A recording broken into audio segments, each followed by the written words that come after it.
नमस्कार दोस्तों, स्वागत है शेषा पड़ता के यूट्यूब मंच पर।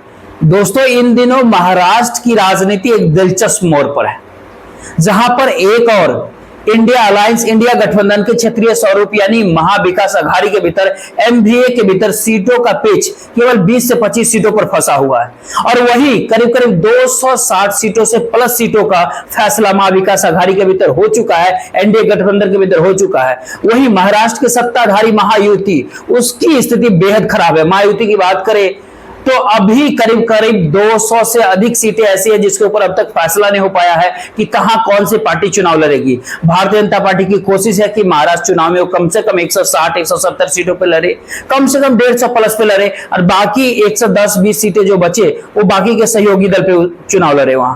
और यही असली पेच है एनडीए गठबंधन के भीतर, महाराष्ट्र के भीतर। पहली बात तो यह है कि बीजेपी के टिकट पर इस बार कितना लोग चुनाव लड़ने के लिए वहां पर तैयार है। महाराष्ट्र के भीतर भारतीय जनता पार्टी, बीजेपी ने पकड़ पकड़ के चुनाव टिकट बांटने की स्थिति तो नहीं बन गई है बीजेपी के भीतर, क्योंकि महाराष्ट्र का सेंटीमेंट हरियाणा के चुनाव जैसा नहीं है।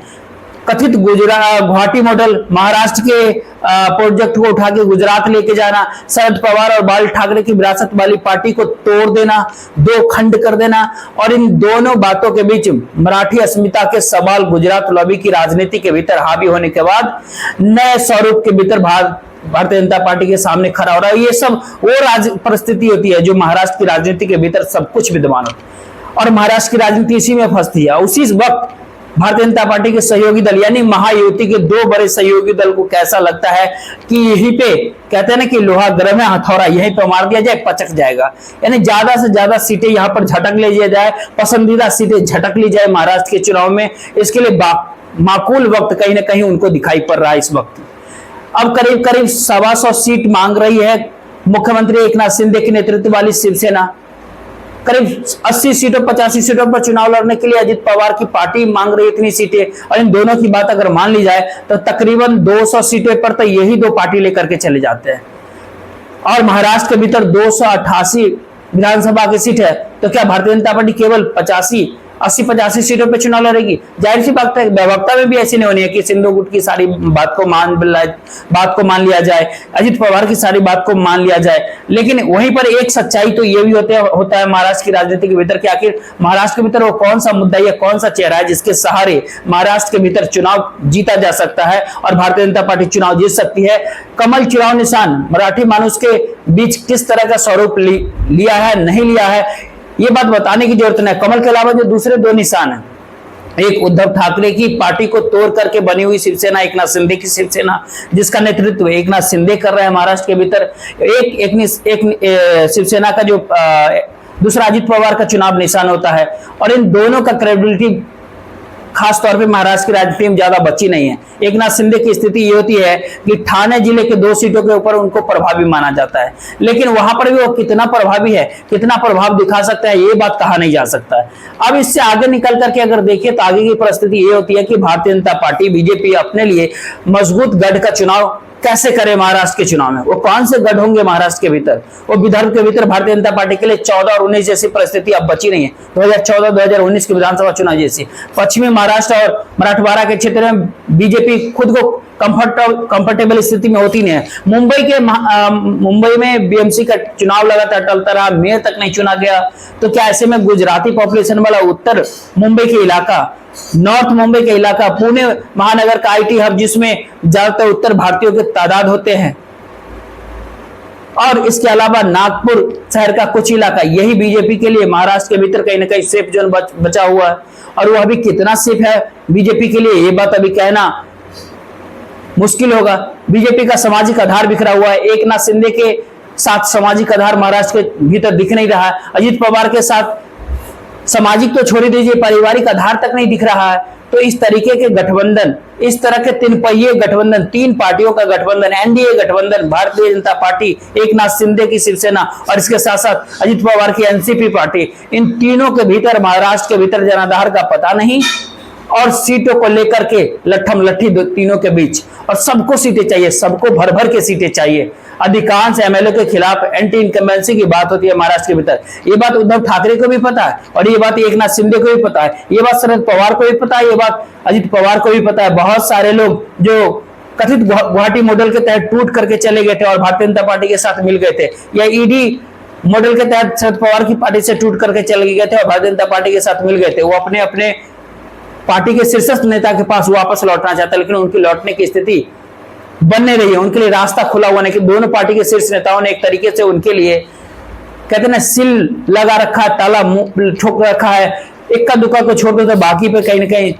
ताला लगा हुआ है। इसलिए भी क्योंकि पार्टियां टूटने के बाद जिन नए लोगों की ग्रूमिंग की गई थी और उनमें से ज्यादातर लोग टिकट पर चुनाव लड़ने को इच्छुक हैं, क्योंकि उनको सहानुभूति लहर दिखाई पड़ता है महाराष्ट्र के इस चुनाव के अंदर। तो उस परिस्थिति में चुनाव पुरानी चेहरा को कैसे लाया जाए, मेहनत किया नए लोगों ने, फिर पुराने लोग जो टूट कर चले गए, पार्टियां तोड़े, उनको वापस पार्टी के अंदर लाने से फायदा क्या, फिर वो कभी टूट करके जा सकते हैं। अब उसके आगे की परिस्थिति में महाराष्ट्र के चुनाव में एक और चीज दिखाई पड़ेगा। वो परिस्थिति ये होती है कि गठबंधन के भीतर चेहरा भले ही चुनाव के पहले तक एकनाथ शिंदे का दिख रहा है, लेकिन सवाल है इस दौर में सबसे बड़ा कि सबसे बड़ी पार्टी तो महाराष्ट्र के भीतर भारतीय जनता पार्टी है, और भारतीय जनता पार्टी महाराष्ट्र के भीतर सबसे बड़ी पार्टी है, 103 एमएलए के साथ है। तो क्या भारतीय जनता पार्टी सहयोगी पार्टियों को चुनाव जिताने की मादा रखती है? वो साल दूसरा था 2014 का, वो साल दूसरा था 2019 का, ये साल दूसरा है 2024 का। 2019 के बाद महाराष्ट्र के चुनाव को लेकर के बहुत सारी चीजें इधर से उधर हो चुकी है। अब परिस्थितियां महाराष्ट्र के भीतर एक अलग दिशा में चली जाती है। पहले जैसा परिस्थितियां महाराष्ट्र के भीतर नहीं रही। अब जब परिस्थितियां बदल गई है तो महाविकास आघाड़ी का झगड़ा बहुत छोटा सा झगड़ा है।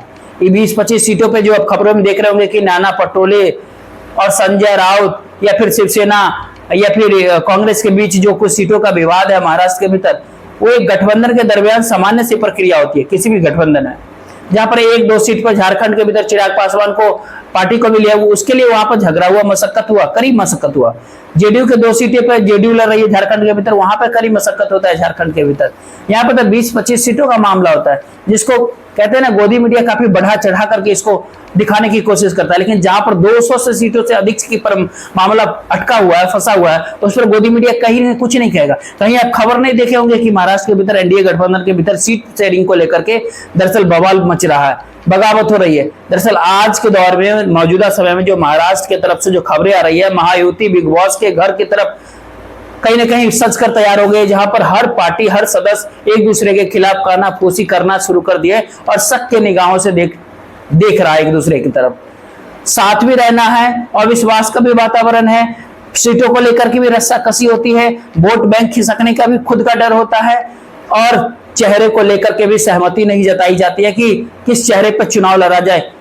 चंद्रशेखर बाबू फुले कुछ और कहते हैं, देवेंद्र फडणवीस साहब कुछ और कहते हैं, अजित पवार आजकल चुप ही हो गए, कुछ कम ही बोलते हैं, और एकनाथ शिंदे तो अमित शाह के साथ मीटिंग में भारतीय जनता पार्टी बीजेपी की ताकत का एहसास भी आंख दिखा करके दिलाते हैं। अगर खबरों को माने तो सीधे सीधे आंख दिखा करके बता दे रहे हैं कि भारतीय जनता पार्टी के खिलाफ एंटी इनकम्बेंसी सबसे ज्यादा है महाराष्ट्र के भीतर। भारतीय जनता पार्टी के लोगों का ऑफ द रिकॉर्ड ये मानना होता है कि पार्टियों को तोड़ करके आने वाले लोगों के खिलाफ एंटी इनकम्बेंसी ज्यादा होती है। लेकिन सवाल है कि किसके कहने पर पार्टी को तोड़ दिया गया, दो फाड़ कर दिया गया। सच्चाई तो यह है कि उसी के खिलाफ एंटी इनकम्बेंसी महाराष्ट्र के भीतर ज्यादा है। एकनाथ शिंदे की पार्टी का कुछ लंबे समय तक उसकी पार्टी का भविष्य दिखाई नहीं पड़ता। अजित पवार की पार्टी महाराष्ट्र के भीतर परिवार में पैचअप हो जाए, चुनाव के बाद अगले 1-2 वर्षों के बाद तो पार्टी अलग होती है, लेकिन उनकी पार्टी के लिए बहुत कुछ ज्यादा दिखाई नहीं पड़ता मौजूदा वक्त में महाराष्ट्र के भीतर। लेकिन भारतीय जनता पार्टी बीजेपी के लिए महाराष्ट्र के भीतर बहुत कुछ था, बहुत कुछ मिला 2019 के लोकसभा चुनाव में। लेकिन बीजेपी के शीर्ष पर काबिज गुजरात लॉबी जब तक हावी रहेगा, तब तक कहीं ना कहीं भारतीय जनता पार्टी बीजेपी 2014-2019 की स्थिति को प्राप्त कर लेगी। 2024 के चुनाव में ये भरोसा भारतीय जनता पार्टी के लोगों को, बीजेपी के लोगों को भी नहीं होती है। महाराष्ट्र के भीतर मोटे मोटे तौर पे कहे, जो खुद अपने चुनाव को जीत पाने की स्थिति में नहीं है, 50-60 के आंकड़े तक कैसे महाराष्ट्र के भीतर पहुंचे, इसके लाले पड़े होते हैं। वो भला अपने 2 बैसाखियों को, 2 पॉलिटिकल पार्टियों को, 2 साथियों को कैसे जिताएगी महाराष्ट्र के चुनाव में, ये बहुत बड़ा सवाल है। अजित पवार बारामती से लड़ेंगे या नहीं लड़ेंगे पता नहीं।